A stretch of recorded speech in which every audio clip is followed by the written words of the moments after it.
దయచేసి తీయండి. లూకాసు వార్త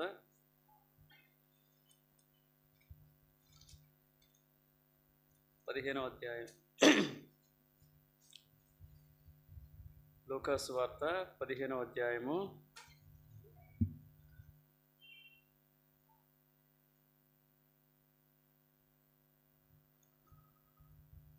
15 నుంచి 24 వచనాల వరకు మనం మార్చి చదువుకుందాం. లూకాసు వార్త 15వ అధ్యాయము 17వ వచనం నుంచి 24వ వచనం వరకు మనం మార్చి చదువుకుందాం. అయితే బుద్ధి వచ్చినప్పుడు వాడు, నా తండ్రి వద్ద ఎంతోమంది కూలివాండ్రకు అన్నం సమృద్ధిగా ఉన్నది, నేనైతే ఇక్కడ ఆకలికి చచ్చిపోవచ్చున్నాను.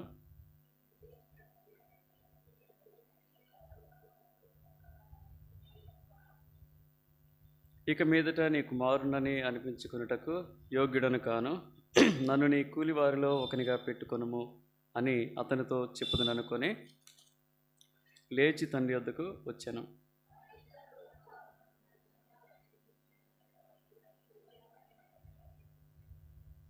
అప్పుడు ఆ కుమారుడు అతనితో, తండ్రి, నేను పరలోకములకు విరోధంగా నీ ఎదుటను పాపం చేసి తిని ఇక మీదట నీ కుమారుడునని అనిపించుకొనుటకు యోగ్యుడను కానెను.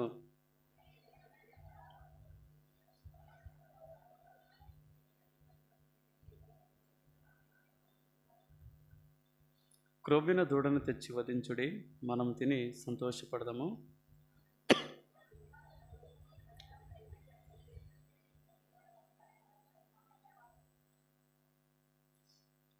తదుపరి ఇంకొక లేఖన భాగాన్ని మనం చదువుకుందాం. యెషయా గ్రంథము 63వ అధ్యాయం. యెషయా గ్రంథము 63వ అధ్యాయము 16వ వచనం. యెషయా గ్రంథం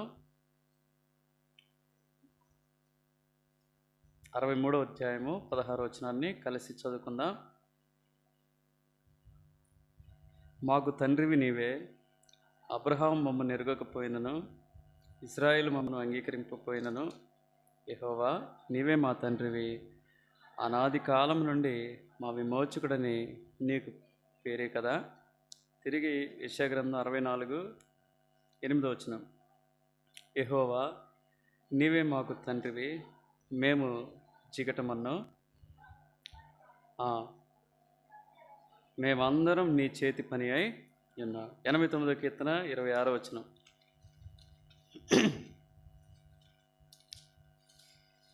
89వ కీర్తన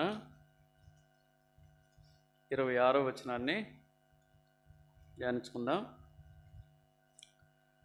నీవు నా తండ్రివి, నా దేవుడవు, నా రక్షణ దుర్గము అని అతను నాకు మొరపెట్టిన. ప్రభు సహాయం కొరకు ప్రార్థన చేసుకుందాం. ప్రేమల తండ్రి యేసు ప్రభువా, నీ ఘనమైన ఉన్నతమైన నామమును బట్టి వందనములు, స్తుతులు, స్తోత్రములు. ప్రభా, ఈ సమయంలో ఇంతవరకు పాటల ద్వారా మీ నామాన్ని హెచ్చించడానికి మాకు ఇచ్చిన ఆధిక్యత మట్టున్నాలు. సమయంలో తండ్రి, మరి ఆరాధనగా చదువుకున్న లేఖన భాగాలను మీ చేతిలో పెడుతుండగా, ఓ దేవా, నీ ఆత్మ సహాయం దయచేయి. పాపిని, వేషధారిని, కపటిని ప్రభు, మరి అనేక రీతులుగా తండ్రి, మరి నీకు ఆయస్కరంగా ఉంటూ ఈ సరైనటువంటి భక్తి జీవితాన్ని కొనసాగించలేకపోతున్నాను. దయతో క్షమించమని, కృప చూపుతురమ్మని, మీ ఆత్మ సహాయాన్ని అనుగ్రహిస్తురమ్మని, కేవలం ఒక సాధనంగా చేసుకొని నీ మహిమ కొరకే నన్ను వాడుకుంటురమ్మని, తద్వారా మీరెవరో మేము గ్రహించి ఆత్మతో సత్యంతో నిన్ను ఆరాధించే కృపను మాకు దయచేస్తురమ్మని, ఆ విధంగా మా హృదయాలను మీరు సిద్ధపరుస్తురమ్మని, మీ వాక్యపు ప్రత్యక్షత వెలుగు మాకు దయచేసి నిన్ను మహింపరచులాగిన సహాయపడుతురమ్మని యేసు ప్రభు నామమున వేడుచున్నాం.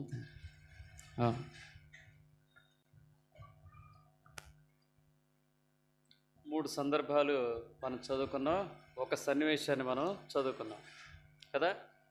3 సందర్భాలు ఒక సన్నివేశాన్ని గమనించినట్లయితే అదంతా కూడా ఇద్దరి మధ్యనే నడుస్తూ ఉంది కథ కదా. ఎవరి మధ్య? తండ్రి, కుమారుడు. కుమారుడు అంటే ఒక్కడే, మనం ఎక్కువ మంది ఉన్నాం కాబట్టి మనం పిల్లలు అనుకుందాం. కుమారులం, కుమార్తెలో పిల్లలం.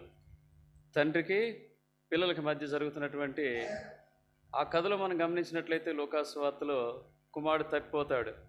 తప్పైన తర్వాత, నష్టపోయిన తర్వాత ఎక్కడికి వస్తాడంటే తండ్రి వద్దకు వస్తాడు. తండ్రి వద్దకు వచ్చినప్పుడు తండ్రి ఏం చేస్తాడంటే, తండ్రి తన మీద కనికరపడి తన పాపాలు క్షమించి తనను మళ్ళీ ఏం చేస్తాడంటే సమకూరుస్తాడు. తర్వాత మనం చదువుకున్న లేఖన భాగాల్లో గమనిస్తే తండ్రి ఏ విషయాల్లో కుమారుడికి సహాయపడతా వచ్చారంటే, యెషయా 63లో మనం చదువుకున్నాం, విమోచకుడుగా ఉన్నాడు తండ్రి కదా. తర్వాత మళ్ళీ ఇంకో సందర్భంలో మనం చదువుకున్నాం, రక్షకుడుగా ఉన్నాడు కదా. రక్షణ అంటాడు 89 కీర్తన 26వ వచనంలో, నా రక్షణ దుర్గము అంటాడు. ఇక్కడేమో చూస్తే సమకూర్చినటువంటి, క్షమించి తిరిగి క్షమించిన, తర్వాత విమోచించిన, తిరిగి రక్షించిన తండ్రిగా మనం ఇక్కడ చూస్తాం. సరే, ఇక్కడ గమనించినట్లయితే తండ్రి కుమారుల యొక్క సందర్భాన్ని గమనించినట్లయితే మనం ఒక విషయాన్ని గుర్తెరగాలి. తండ్రి దయగలవాడుగా ఉన్నాడు, కానీ తన కుమారుడు లేదా తన పిల్లలు ఎలా ఉన్నారో మనం ఎరిగినట్లయితే, మరి అలాంటి కుమారుణ్ణి కుమార్తెలను దేవుడు అంగీకరిస్తాడా? అంగీకరిస్తే మరి దేవుని మనం ఆరాధించగలుగుతామా? ఏ విధంగా అంగీకరిస్తాడు? అసలు పిల్లలకు ఉన్నటువంటి లక్షణాలు ఏంటి? ఆ తర్వాత తండ్రికి ఉన్నటువంటి లక్షణాలు ఏంటి? తండ్రి మన పట్ల ఏం చేస్తా వచ్చాడు, ఎలాంటి ఆశీర్వాదాలు మనకిచ్చాడు అని ఉదయకాలం ఆరాధన కొరకు మనం ధ్యానించుకుందాం. సరే రండి, మొట్టమొదటిగా మనం గమనించినట్లయితే తండ్రి మరి ఎలాంటి దేవుడో మనకు తెలుసు. తండ్రికి ఉన్నటువంటి లక్షణాలను మనం ఎరుగుతాం. వాటిని మనం ధ్యానించుకునే మనకు ముందు మనం ఎలాంటి కుమారులుగా కుమార్తెలుగా ఉన్నాం, ఎలాంటి పిల్లలుగా ఉన్నామనేది ఒకసారి చూద్దాం. మనం మరి నిజంగా ఆయనకు మనం ఆయన వద్దకు రాకమునుపు మనం ఏ విధంగా ఉన్నామంటే, ఎలాంటి పిల్లలుగా ఎలాంటి కుమారులుగా మనం ఉన్నామంటే పరిశుద్ధ గ్రంథం బైబిల్ సెలవిస్తూ ఉంది. మొట్టమొదటిగా యెషయా గ్రంథము 1వ అధ్యాయం 2వ వచనంలో మనం తనకు ఎలాంటి పిల్లలంగా ఉంటూ వచ్చామో ఇక్కడ మనం చూస్తాం. 1వ అధ్యాయం 2వ వచనం త్వరగా. యెహోవా మాట్లాడుచున్నాడు, ఆకాశమా ఆలకించుము, భూమి చెవియొగ్గుము, నేను పిల్లలను పెంచి గొప్పవారినిగా చేసి తిని వారు నా మీద తిరగబడి ఉన్నారు. మనం ఏ కోవకు చెందినటువంటి తన బిడ్డలుగా ఉన్నామంటే తిరుగుబాటు చేసినటువంటి బిడ్డలుగా ఉన్నాం కదా. తిరుగుబాటు చేసి దేవునికి దూరం అయిపోయి దేవున్నే వదిలిపెట్టి దేవులు కాని వాటికి మనం దాసులుగా ఉంటూ వచ్చాం.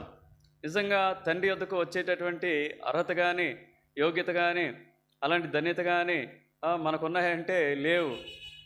కానీ అలాంటి మనల్ని ఏం చేస్తూ వచ్చారంటే దేవుడు కనికరిస్తూ వచ్చాడు. కాబట్టి ఉదయకాలం మొట్టమొదటిగా మనం దేవుని యొద్దకు రానప్పుడు తన పిల్లలుగా కాకముందు మనం ఎలా ఉన్నామంటే తిరుగుబాటు చేసేటటువంటి పిల్లలుగా ఉన్నాం. తర్వాత అదే అధ్యాయం 4వ వచనంలో రెండవదిగా మనం ఎలాంటి పిల్లలంగా ఉన్నామంటే అక్కడ రాస్తాడు, పాపిష్టి జనమా, దోషభరితమైన ప్రజలారా, దుష్ట సంతానమా, చెరుపు చేయి పిల్లలారా, మీకు శ్రమ, వారు యెహోవాను విసర్జించి ఉన్నారు.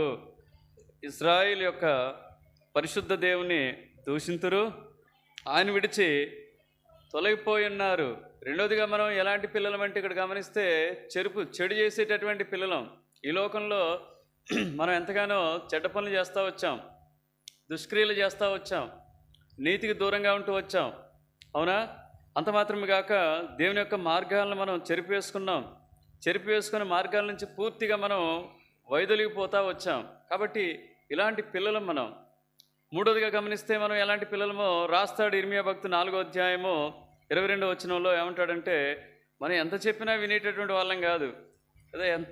ఎంత చెప్పినా నా మటుకు నేనైతే పెద్ద వయసు వచ్చినా సరే పిల్లల్లాగా ప్రవర్తిస్తూ వచ్చా. దేని గురించి చెప్పడానికి వస్తే, యూనివర్సిటీలో బాత్రూంలో దాక్కున్నా, ఒకసారి మెస్లో దాక్కున్నా, ఒకసారి ఏకంగా బిల్డింగ్ ఎక్కి బిల్డింగ్ పైన ఎట్లుంటాయంటే కొన్ని అవి కట్టుంటాయి, పిల్లర్స్ ఉంటాయి కదా, ఆ పిల్లర్స్ వెనక ఎక్కితే కనపడకుండా అడిదిరిగి కూర్చున్నా. ఇట్లాంటి పనులన్నీ చేస్తూ వచ్చాను. 4వ అధ్యాయం 22వ వచనం, నా జనులు అవివేకులు, వారు నన్ను ఎరగరు, వారు మూఢులైన పిల్లలు, వారికి తెలివి లేదు. కీడు చేయుటకు వారికి తెలియను కానీ మేలు చేయుటకు వారికి బుద్ధి చాలదు. ఇక్కడ మూడోదిగా ఎలాంటి చిల్డ్రన్ మనం అంటే ఎలాంటి పిల్లలు మనం? మూఢులు అంటే అర్థం ఏంటి? ఫూలిష్ కదా. మూఢులు అంటే అర్థం ఏంటి? తెలివి తక్కువ వాళ్ళం, జ్ఞానం లేని వాళ్ళం, వివేకం లేని వాళ్ళం, ఏది మంచో ఏది చెడో గ్రహించలేని వాళ్ళం, ఏది నిజమైనదో ఏది అబద్ధమైందో తెలుసుకోలేనటువంటి దుస్థితిలో ఉన్నటువంటి వాళ్ళం మనం. తర్వాత ఇదే యెషయా గ్రంథం 30 అధ్యాయము 1వ వచనంలో రాయబడతా వచ్చింది. యెషయా గ్రంథము 30 అధ్యాయం 1వ వచనం. లోబడని పిల్లలకు శ్రమ. మనం ఏం చేయలేదంటే ఎంతగా దేవుని వాక్యం మన యొద్దకు వచ్చినా, ఎంతగా దేవుడు మనల్ని సంధించాలని ఇష్టపడ్డా, దేవుడు మనల్ని రక్షించాలని కోరినా మనం ఏం చేస్తూ వచ్చామంటే దేవుని మాటలకు ఎంత మాత్రం కూడా మనం ఏం చేయలేదంటే లోబడినటువంటి పిల్లలంగా ఈ లోకంలో మనం ఉంటూ వచ్చాం. ఇంకో చోట రాస్తాడు, ఇదే 30 అధ్యాయం 9వ వచనంలో ఎలాంటి పిల్లలమో ఇక్కడ రాస్తాడు. వారు తిరుగుబడు జనులు, అబద్ధమాడు పిల్లలు, యెహోవా ధర్మశాస్త్రము విననొల్లని పిల్లలు కదా. ఎలాంటి పిల్లలు? దారుణమైనటువంటి పిల్లలు. ఈ లక్షణాలని మనం చదువుతూ ఉంటే కదా, వీళ్ళకంటే మనం మించిపోయాం. వీళ్ళు అల్లరి పిల్లలు. వీళ్ళు ఏం చేస్తారు? వీళ్ళు ఇంకేం చేస్తారు చెప్పండి? అన్ని పనులన్నీ పాడు చేసే పిల్లలు, మనకు ఆటంకంగా ఉండేటటువంటి పిల్లలు వీళ్ళంతా. కానీ మనమైతే ఏకంగా మన తల్లిదండ్రులకే మనం ఆటంకంగా ఉన్నారు వీళ్ళు. మనమైతే ఏకంగా దేవాది దేవునికే రక్షకునికే మనం ఎలా ఉంటూ వచ్చాం? ఆటంకంగా ఉంటూ వచ్చాం, లోబడకుండా ఉంటూ వచ్చాం, అబద్ధమాడుతూ మన ఇష్టానుసారంగా జీవిస్తూ వచ్చాం, ధర్మశాస్త్రాన్ని వినటానికి ఎంత మాత్రం ఇష్టపడినటువంటి పిల్లలంగా ఉంటూ వచ్చాం. తర్వాత ఇంకా గమనించినట్లయితే ఇంకో చోట రాస్తాడు, ఇర్మీయా గ్రంథం 3వ అధ్యాయం 14వ వచనంలో ఒక పదం ఉపయోగిస్తాడు, భ్రష్టులకు పిల్లలారా. మనం ఎవరని చెప్పండి? ఇష్టులకు పిల్లలకు కాదు. ఎలా ఉన్నాం చెప్పండి? భ్రష్టులైనటువంటి పిల్లలంగా ఉన్నాం. ఎన్ని లక్షణాలు అక్షిత్ ఎన్ని చెప్పాం ఇప్పుడు? ఒకటి, ఏ రకమైన పిల్లలు మనం? తిరుగుబాటు చేసే పిల్లలం. రెండోదిగా లోబడిన పిల్లలం. ఏదో ఒకటి గుర్తుకొచ్చింది చెప్పండి. మూడోదిగా చెరుపు చేసేటటువంటి పిల్లలం. నాలుగోదిగా ఏమంటారు దాన్ని? మూఢులైనటువంటి వాళ్ళం. తర్వాత తెలివి లేనటువంటి వాళ్ళం, జ్ఞానం లేనటువంటి వాళ్ళం, లోబడినటువంటి వాళ్ళం. తర్వాత చివరిగా 6 చెప్పాను నేను, మీరు నాకు లిస్ట్ అవుట్ కరెక్ట్గా చెప్పట్లే. చివరికి 7వదిగా మనం రండి 32వ అధ్యాయము ద్వితీయోపదేశకాండము. ఒక్క మాటలో చెప్పాలంటే దీని అంతటికి ఒక పదం ఉపయోగించవచ్చు. ఏ పదం ఉపయోగించవచ్చు అంటే ఇక్కడ రాస్తా వచ్చాడు, 32వ అధ్యాయము 20వ వచనం. ఆయన ఇట్లనుకొనెను, నేను వారికి విముఖున్నై వారి కడపటి స్థితి ఏమగునో చూచెదను. వారు మూర్ఖ చిత్తం గలవారు, విశ్వాసం లేని పిల్లలు కదా. ఒక మాటలో చెప్పాలంటే మనం దేవుని యందు విశ్వాసం లేదు, దేవునికి దూరం అయిపోయాం, మన ఇష్టానుసారంగా జీవిస్తూ వచ్చాం, పాపంలో పడిపోయాం, పాపంలో కొనసాగుతూ వచ్చాం.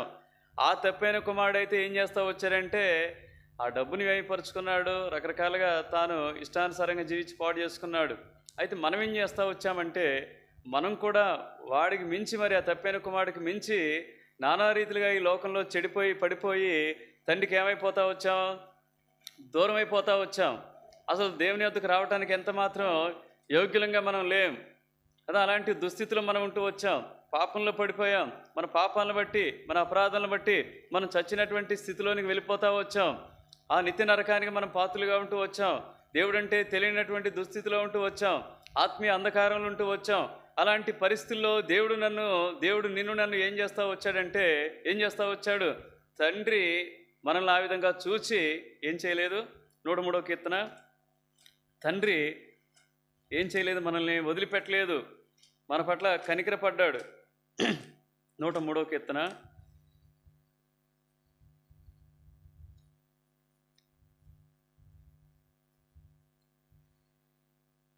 10-11. మన పాపములను బట్టి మనకు ప్రతీకారం చేయలేదు, మన దోషములు బట్టి మనకు ప్రతిఫలం ఇయ్యలేదు. భూమి కంటే ఆకాశము ఎంత ఉన్నతంగా ఉన్నదో ఆయన యందు భయభక్తులు గల వారి ఎడల ఆయన కృప అంత అధికంగా ఉన్నది. పడమటికి తూర్పు ఎంత దూరమో ఆయన మన అతిక్రమములను మనకంత దూరపరిచి ఉన్నాడు. తండ్రి తన కుమారుల ఎడల జాలిపడినట్లు యెహోవా తన యందు భయభక్తులు గల వారి ఎడల జాలిపడను. నిజంగా మనం భయభక్తి లేకపోయినప్పటికీ కూడా కదా అక్కడ వాళ్ళ కొరకు రాస్తా వచ్చాడు, ఇజ్రాయేల్ ప్రజల కొరకు రాస్తా వచ్చాడు. కానీ నిజంగా మనకు ఆ భయభక్తులు కూడా లేవు.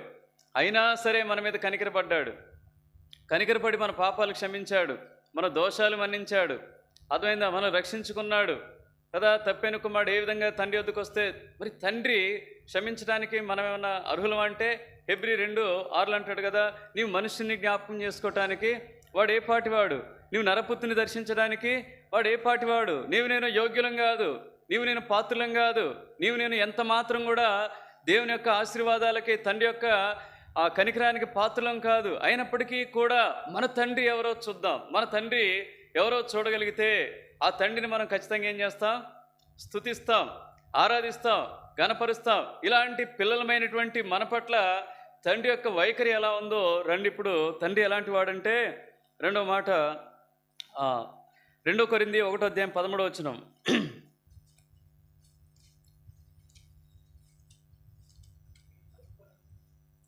అందరిది అండి.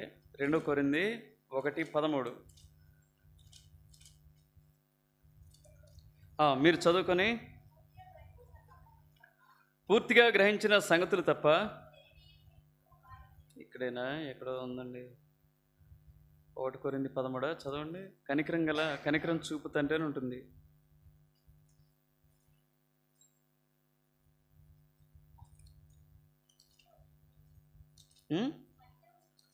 ఎన్నో అధ్యాయం? మొదటి కొరింథీ 1:3. ఓకే, క్షమించండి. కనికరము చూపు తండ్రి కదా. మన తండ్రి ఎవరంటే, ఈ ఉదయకాలం మన తండ్రి అయిన దేవుని ఆరాధించడానికి ఉన్నటువంటి తండ్రి అయిన దేవుడు ఏం కోరతాడంటే చెప్పండి. యోహాను సువార్త 4:23-24 అక్కడికి రండి. ఫస్ట్ తండ్రి ఏం కోరుతున్నాడు మనల్ని చెప్పండి. తండ్రి ఏం కోరుతా ఉన్నాడు? సరే, ఈజాస్ అని చెప్తా వచ్చాడు ఈ వచ్చిన భావాన్ని.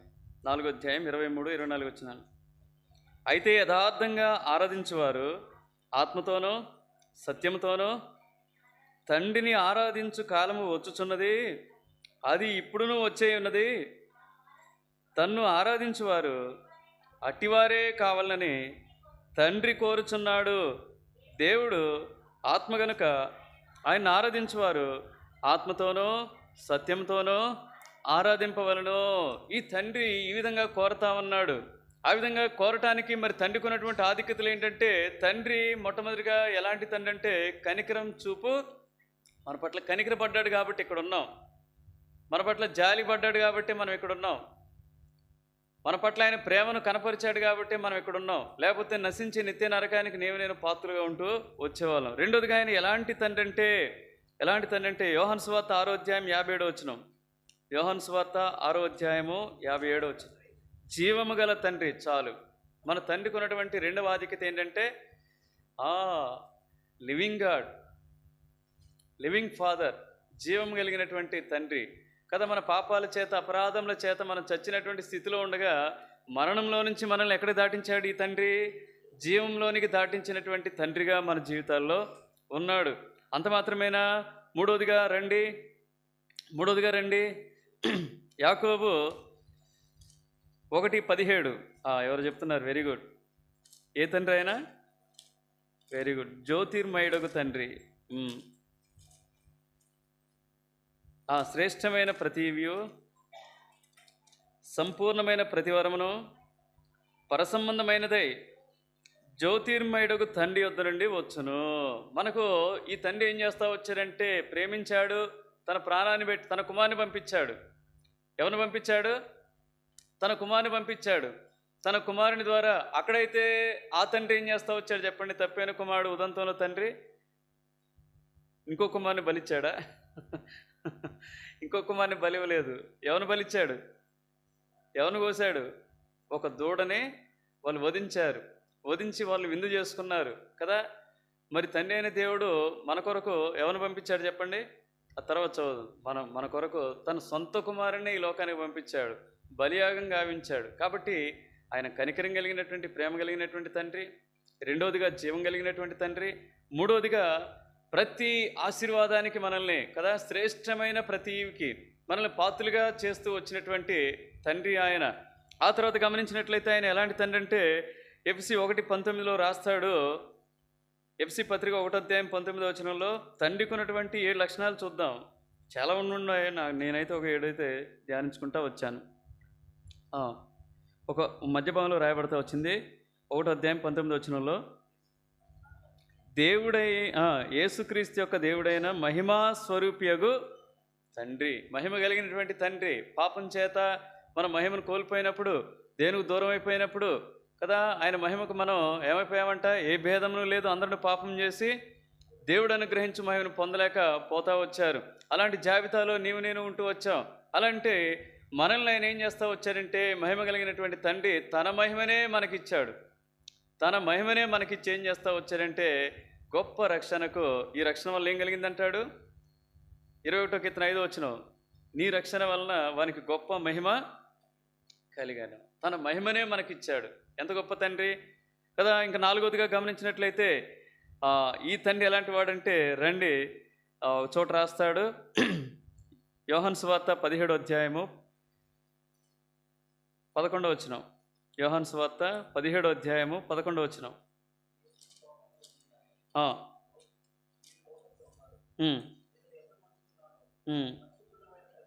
పరిశుద్ధుడు అయిన తండ్రి కదా. మనకు పరిశుద్ధత అంటే తెలియదు, నీతి అంటే తెలియదు, అర్థమైందా? న్యాయంగా నడుచుకోవటం మనకు తెలియదు. అన్నీ తప్పిపోతూ వచ్చాం, స్వార్థంతో జీవిస్తూ వచ్చాం, అన్యాయస్తులు ఈ లోకంలో ఉంటూ వచ్చాం, ప్రేమ జాలి దయలేని వారుగా ఉంటూ వచ్చాం. అయితే దేవుడు ఏం చేస్తూ వచ్చాడంటే, ఆయన పరిశుద్ధుడైన ప్రకారం మనల్ని కూడా ఏం చేస్తూ వచ్చాడు? మన నిమిత్తం వచ్చి మృతునంది సమాధి చేయబడి ఆయన తిరిగి లేచుడు ద్వారా నన్ను ఏం చేస్తూ వచ్చాడు? నీతిమంతుడిగా పరిశుద్ధుడిగా చేస్తూ వచ్చాడు. అందుకని ఇక్కడేమో పరిశుద్ధమైన తండ్రి అంటాడు. ఇదే యోహాను పత్రికలో ఇంకో చోట ఏమంటాడంటే 25వ నీతి స్వరూపుడు వగు తండ్రి అంటాడు.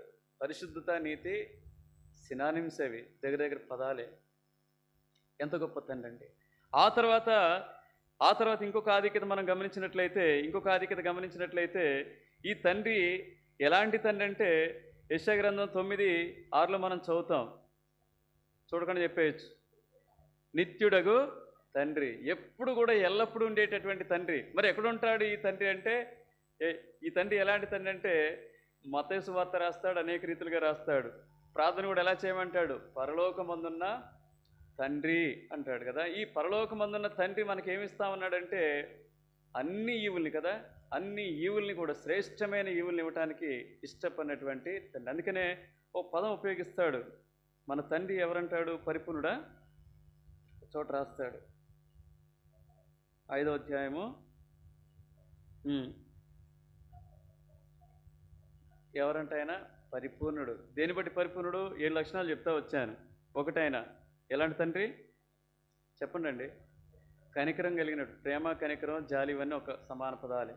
ప్రేమ కలిగినటువంటి తండ్రి అనుకుందాం. 2వదిగా జీవం గల తండ్రి. 3వదిగా జ్యోతిర్మయుడకు తండ్రి. 4వదిగా మహిమా స్వరూపి అయినటువంటి తండ్రి. 5వదిగా పరిశుద్ధుడు అయినటువంటి తండ్రి.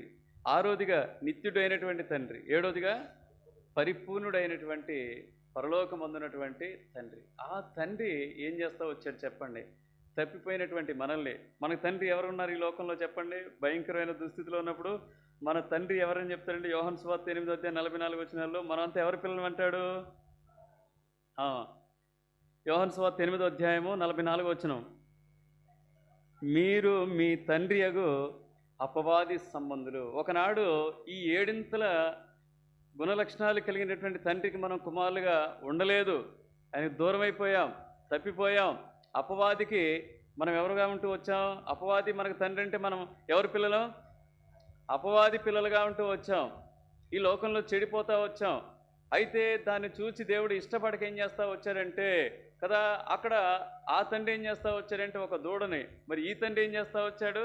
తన ఒకగానొక కుమారుణ్ణి, ప్రభువైన యేసుక్రీస్తు వారిని ఈ లోకానికి పంపించాడు. తాను రిక్తునిగా, దీనునిగా, దరిద్రునిగా ఈ లోకానికి వచ్చాడు. 33.5 సంవత్సరాలు జీవించాడు. పాపం లేనివాడిగా నిరూపించబడ్డాడు. మనందరి పాపాల నిమిత్తం కూడా కలవరిశిల్లో తాను ఏం చేస్తూ వచ్చాడు? తన ప్రాణాన్ని బలిగా పెడతా వచ్చాడు. అర్థమైందా? తన యొద్దకు వచ్చిన వారిని క్షమిస్తూ వచ్చాడు. వారిని చేర్చుకుంటా వచ్చాడు, వారి హృదయాలు మారుస్తూ వచ్చాడు. అయితే తన కుమారుని యందు మనం ఏం కలుగుతా వచ్చామో, ఎప్పుడైతే తన కుమారుని యందు మనం విశ్వాసం ఉంచామో, ఎప్పుడైతే తన కుమారుని యొద్దకు వచ్చామో, ఎప్పుడైతే తన కుమారుని అంగీకరిస్తూ వచ్చామో, అప్పుడు ఏమైపోయాం? యోహాను సువార్త 1:12 ఏమైపోయాం చెప్పండి? మరలా అపవాది తండ్రిగా ఉన్నటువంటి మనము ఎక్కడికి వచ్చేసాం? ఈ అనుభవంలోనికి వచ్చేసాం. తను ఎందరు అంగీకరించిరో వారికి అందరికీ, అనగా తన నామమందు విశ్వాసం ఉంచిన వారికి దేవుని పిల్లలగుటకు ఆయన అధికారము. మొత్తం ఎవరి ద్వారా ఇదంతా సంపాదించుకున్నాం చెప్పండి? యేసు ప్రభు ద్వారా కదా. అపవాది పిల్లలుగా ఉంటూ ఉన్నటువంటి మనల్ని ఏం చేస్తూ వచ్చాడు? తండ్రి ప్రేమించాడు, తన కుమారుని లోకానికి పంపించాడు. తిరిగి మనల్ని ఏం చేస్తూ వచ్చారంటే దేవుని పిల్లలుగా, ఆయన చేసినవన్నిటినీ మనం యాక్సెప్ట్ చేస్తూ వచ్చాం. చేసిన కారణంగా ఆయనకి పిల్లలుగా మారిపోతూ వచ్చాం. ఏం ఆశీర్వాదాలు ఇచ్చాడు ఆయన అంగీకరించిన తర్వాత? రండి, మొట్టమొదటిగా తనకు మన పిల్లలుగా, మనల్ని ఏం చేస్తూ వచ్చాడు? పిల్లలుగా చేసుకుంటూ వచ్చాడు. ఆ తర్వాత రండి, యోహాను సువార్త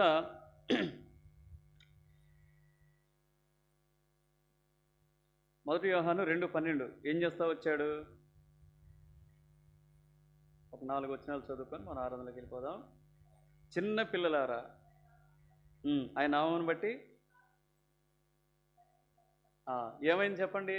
ఎప్పుడైతే యేసుప్రభు మన జీవితాల్లోకి వచ్చాడో, మనం అంగీకరిస్తూ వచ్చామో, ఆయన పిల్లలుగా చేసుకున్నాడు. తండ్రికి మన పిల్లలుగా చేయటం జరిగింది. తర్వాత రెండోదిగా మన పాపాలు ఏమయ్యాయి చెప్పండి? క్షమించబడ్డాయి. క్షమించబడినటువంటి అనుభవంలోనికి రాగలుగుతూ వచ్చాం. అంత మాత్రమేనా? ఇంకేం చేస్తూ వచ్చాడు చెప్పండి? మన పాపాలు క్షమించడమే కాదు, ఇంకేం చేస్తూ వచ్చాడు? రండి, రోమపత్రిక 8:16-17 రోమపత్రిక, మనం దేవుని పిల్లలమని ఆత్మ తానే మన ఆత్మతో కూడా సాక్ష్యం ఇచ్చుచున్నాడు. మనం పిల్లలమైతే ఇప్పుడు ఎవరని చెప్పండి? ఇప్పుడు మొట్టమొదటిగా ఏం చేస్తూ వచ్చాడు? అపవాది అంధకారం నుంచి, అపవాది అధికారం నుంచి విడిపించాడు. వాడికి పిల్లలుగా ఉన్న మనల్ని దేవునికి పిల్లలుగా చేస్తూ వచ్చాడు యేసు ప్రభు వారు. తర్వాత యేసు ప్రభు వారి రక్తం ద్వారా మన పాపాలు క్షమిస్తూ వచ్చాడు. తర్వాత ఏం చేస్తూ వచ్చాడు చెప్పండి? వారసులుగా చేస్తూ వచ్చాడు కదా. వేటికి వారసులని చెప్పండి? దేనికి వారసులని చెప్పండి?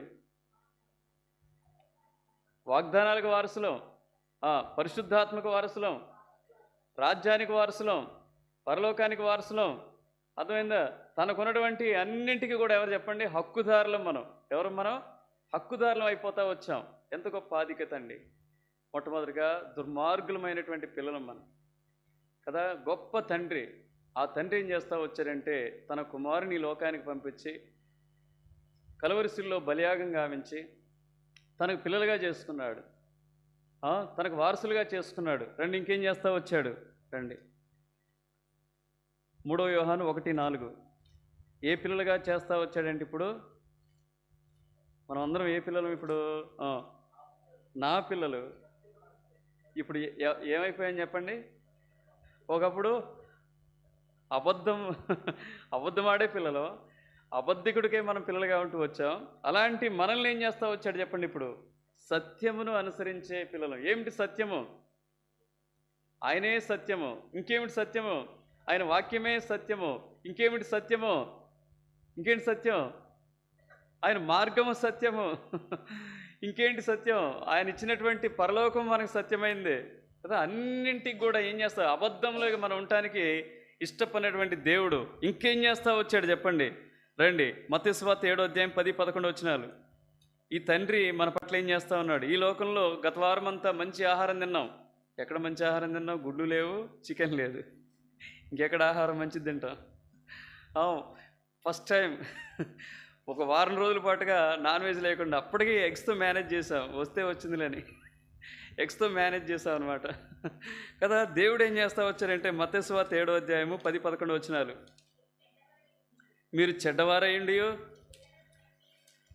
మీ పిల్లలకు మంచి ఈవుల్ని నీయని ఎరిగి ఉండగా పరలోకమందున్న మీ తండ్రి తన్ను అడుగువారికి అంతకంటే ఎంతో నిశ్చయముగా మంచి ఈవుల్ని ఇచ్చును. మీరే చెప్పొచ్చు, ఈ వారమంతా చక్కగా మిమ్మల్ని పోషించాడు. కొంతమంది కొత్త బట్టలు కొనుక్కోవడానికి కృపనిచ్చాడు, కొంతమంది చక్కగా ప్రయాణాల్లో తోడుగా ఉన్నాడు, కొంతమందికి చక్కటి ఆరోగ్యాన్ని ఇచ్చాడు, కొంతమందికి ఇంకేమైనా ఆశీర్వాదాలు ఇచ్చి ఉండొచ్చు. అది నీ అనుభవం కాదా? అది నీ అనుభవం కాదా చెప్పండి. ఏదైనా చేస్తుండొచ్చు ఈ తండ్రి నీ కొరకు. శ్రేష్టమైనవి ఇచ్చేటటువంటి తండ్రిగా ఉన్నాడు మనకి ఈ లోకంలో. ఆ తర్వాత చివరిగా రండి, ఏమంటాడు? ఎఫెసీ 1:3 అంటాడు, పరసంబంధమైన ప్రతి ఆశీర్వాదం, విశ్వాసంలో నిన్ను బలపరిచాడు, పరిశుద్ధతలో నిన్ను స్థిరపరిచాడు, నీతి మార్గాన్ని నడిపిస్తా ఉన్నాడు, యథార్థ మార్గంలో నిన్ను స్థాపించాడు కదా. ఎంత గొప్ప పరసంబంధమైనటువంటి ప్రతి ఆశీర్వాదానికి మనల్ని ఏం చేస్తా వచ్చాడు చెప్పండి. చదవండి అన్నమాట. ఎఫెసీ 1:3. మన ప్రభు అయిన యేసుక్రీస్తు యొక్క తండ్రి యగు దేవుడు స్తుతింపబడునుగాక.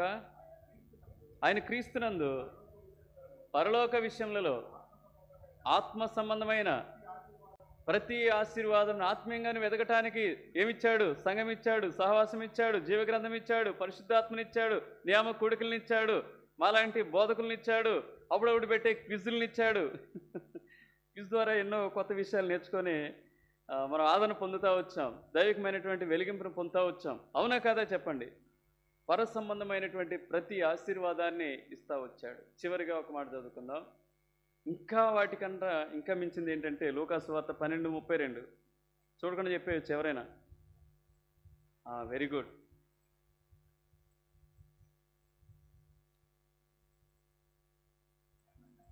చిన్నమందా భయపడకుడి, మీకు రాజ్యం అనుగ్రహించుటకు మీ తండ్రికి ఇష్టమైన. అక్కడ ఆ తండ్రి ఏమిచ్చాడు చెప్పండి? ఒక దూడ, ఉంగరం, వస్త్రాలు, చెప్పులు, ఇంకా ఇంకేమిచ్చాడు? చైనా, మెల్లనా, ఉంగరమే కదా, ఇంకేం లేదు. ఇంకేమున్నాయి? అవే ఇచ్చాడు. మనకేమిచ్చాడు చెప్పండి? ఈ రాజ్యం ఎలాంటిదంట? శాశ్వతమైన రాజ్యము, నిశ్చలమైన రాజ్యము, తరతరాలుండే రాజ్యము, అంతం లేని రాజ్యము, లయం కానటువంటి రాజ్యము, నాశనం కానటువంటి రాజ్యము, ఇంకా ఇంకా అసలు ఆకలి దప్పులు వంట వార్పు లేనటువంటి రాజ్యము, ఏమీ లేనటువంటి రాజ్యాన్ని దేవుడు మనకు అనుగ్రహిస్తూ వచ్చాడు. కాబట్టి దేవుణ్ణి తండ్రి అయిన దేవుణ్ణి ఏం చేయాలి? ఎవరిని ఆరాధించాలి? యేసుప్రభు నామాన్ని బట్టి తండ్రిని ఆరాధించాలి.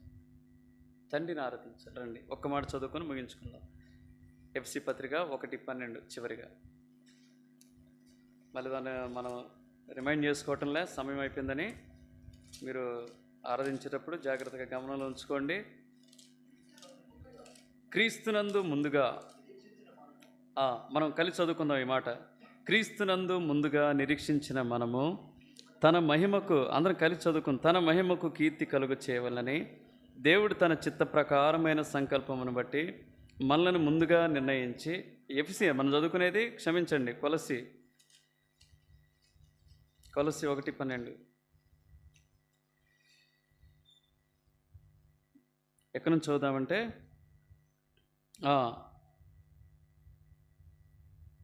ఇక్కడ నుంచి చదువుదాం. దేవుని విషయమైన, అక్కడి నుంచి చదువుదాం. దేవుని విషయమైన జ్ఞానమందు అభివృద్ధి పొందొచ్చు, అన్ని విషయంలో ప్రభువును సంతోషపెట్టినట్లు ఆయనకు తగినట్లుగా నడుచుకున్న వలననియు, ఆనందంతో కూడిన పూర్ణమైన ఓర్పును దీర్ఘశాంతమును కనపరచినట్లు ఆయన మహిమ శక్తిని బట్టి సంపూర్ణ బలంతో బలపరచబడవలననియు, తేజోవాసులైన పరిశుద్ధుల స్వాస్థ్యంలో పాలివారగుటకు మనలను పాత్రులుగా చేసిన తండ్రికి మీరు కృతజ్ఞతాస్తుతులు చెల్లింపవలననియు దేవునే. కాబట్టి మనం ఈ గొప్ప తండ్రికి, కనికరం కలిగినటువంటి తండ్రికి, మహిమ కలిగినటువంటి తండ్రికి, పరిశుద్ధుడైనటువంటి తండ్రికి, నీతి స్వరూపుడైనటువంటి తండ్రికి, ఆ తర్వాత ప్రేమామయుడైనటువంటి తండ్రికి, ఆ తర్వాత జీవం కలిగినటువంటి తండ్రికి, జ్యోతిర్మయుడైనటువంటి తండ్రికి మనం ఏం చేద్దాం? కృతజ్ఞతాస్తుతులు చెల్లిద్దాం.